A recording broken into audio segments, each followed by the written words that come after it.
분열하는 트럼프의 마가. 테크 파시스트가 가장 위험. 이후 에디터. 테크 억만장자들은 부자들은 더욱 부유해지고 중산층은 쇠퇴하며 가난한 사람들은 먹고 살기도 힘든 궁핍한 세계를 만들고 있다. 아신 아래인 로이 박사는 네트콘, 네오콘, 프리콘, 신공화당원 또는 테크노 파시스트란 21자 모던 디플로머시 기고에서 빅테크 거물들은 이제 미국 정치의 형태를 바꾸고 있다. 그들은 자칭 대중 신뢰의 수호자이자 기업 문화와 사상의 문지기다라면서 이렇게 말했다. 로이는 인도 델리에 있는 자와할랄 네루 대학에서 중남미학 박사학위를 받았고 힌두스탄 타임스의 부편집장을 맡았으며 델리의 사회과학연구소 소장을 지냈다. 이 글에서 로이 박사는 도널드 트럼프 대통령의 지지자인 미국의 마가 우파 내에서 분열이 날로 깊어지고 있다고 소개했다. 빨간 야구모자로 상징되는 마가 운동은 트럼프의 브랜드이며 마가 공화당원은 다들 트럼프 지지자다. 로이에 따르면 미국 공화당 내의 마가 우파에는 국익 군사주의 고립주의의 극우 국가주의자, 신보수주의자, 자유보수주의자, 신공화당원, 테크 파시스트 등으로 분열돼 있다. 다들 보수주의자라고 주장하지만 한쪽이 다른 쪽을 극우라고 부르고 극우는 다른 쪽을 이름뿐인 공화당원이라고 비난하고 있다. 마가 우파에는 유전적으로 타고난 인간 본성에 대한 급진적 신념, 경화, 철통 같은 국경 등 는 세 가지 이념적 기둥이 있다고 한다. 이 가운데 테크 파시스트가 가장 위험한 세력으로 지목됐다. 로이는 일론 머스크를 비롯한 실리콘밸리의 하이테크 거물 부호들을 약탈적인 늑대에 비유하면서 이들이 미국을 하이테크 중세시대로 이끌고 있다고 비판했다. 로이는 빅테크 산업과 실리콘밸리 거물들은 사상과 가치의 순응 그리고 역사적 기억의 상실을 옹호하는 테크노 파시즘으로 이끌기 시작했다고 지적했다. 그는 테크노 파시스트는 백인 우월주의 집단에서 크게 유행하는 어둠의 계몽주의 시대의 주인공들이다. 자칭 인터넷 철학자인 이들은 현대의 문제를 중세시대의 종말에서 찾는다. 그들은 계몽시대의 인본주의, 민주주의, 평등 추구가 서구 문명의 쇠퇴를 초래했다고 믿는다고 설명했다. 그러면서 제이디 벤스 부통령의 측근인 피터 틸 페이팔 공동 창업자가 2009년 미국의 보수 성향 케이토 연구소에 올린 글을 소환했다.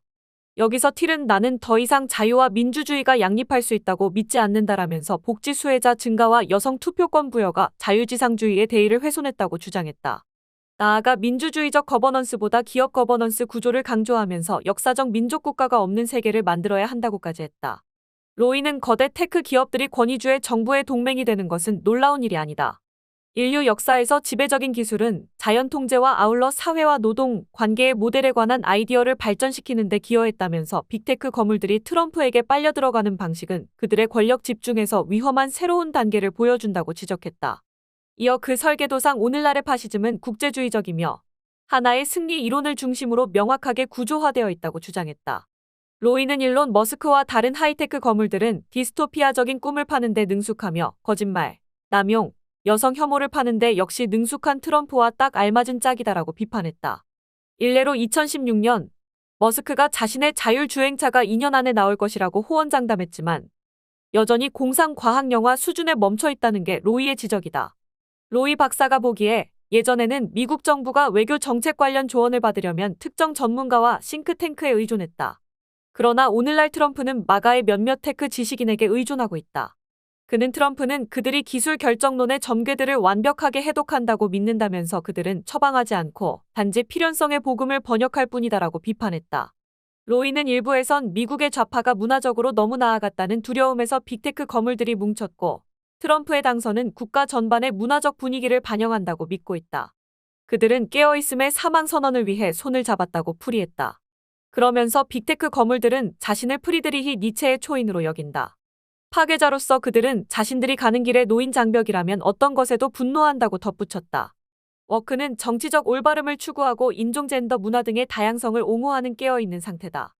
보수 쪽에선 나쁜 의미로 쓰인다. 이들 빅테크 거물의 정치 철학과 관련해 소셜미디어 플랫폼들을 사들임으로써 정치적 문지기가 되길 원한다고 지적했다. 그러면서 우리는 진리의 약화, 신의 사망, 가치의 전도 등 니체가 근대성의 혼돈이라고 불렀던 상황을 목격하고 있다. 일론 머스크는 자기에게 빙의된 트럼프와 소통함으로써 미국 권력의 이너서클로 진입했다고 주장했다. 테크 파시스트인 틸과 그의 지적 스승으로 트럼피즘 이론가인 커티스 야빈의 반민주주의 성향도 소개했다. 로이는 이들은 대학과 언론기관, 관료체제, 비정부 기구가 대중의 신뢰 유지에 실패했다고 믿는다. 진보적 정치적 올바름이 기술, 교육, 거버넌스 문화를 망쳤다고 비난한다. 그들은 트럼프가 미국의 쇠퇴를 되돌릴 대리인이라고 여기고 있다고 썼다.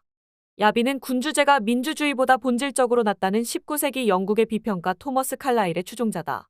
로이 박사는 트럼프가 입지를 굳히면서 미국인들은 자신들이 야수의 뱃속에 있음을 깨닫기 시작했다. 괴짜 억만장자들이 그들의 공공 영역을 통제하는 세계는 살기에 매우 위험한 세계다라면서 좌파는 빅테크 거물들을 평등주의적 자유주의 휴머니즘의 노력을 망치려고 작정한 대한 우파라고 비판한다고 소개했다. 이 대목에서 로이는 미국 보스턴대 국제사 교수인 퀸 슬로보디안을 소환했다.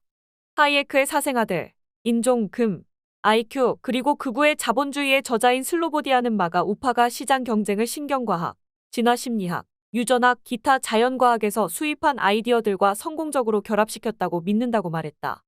이는 옛 사회 다윈주의를 연상시키는 새로운 융합주의다. 마가 운동의 새로운 융합주의와 관련해 로이는 이는 어떻게 자유지상주의자들과 신자유주의자들이 인종과 지능을 지적 유희의 화제로 삼아 오늘날의 토착주의 우파의 토대를 놓았는지를 알려준다.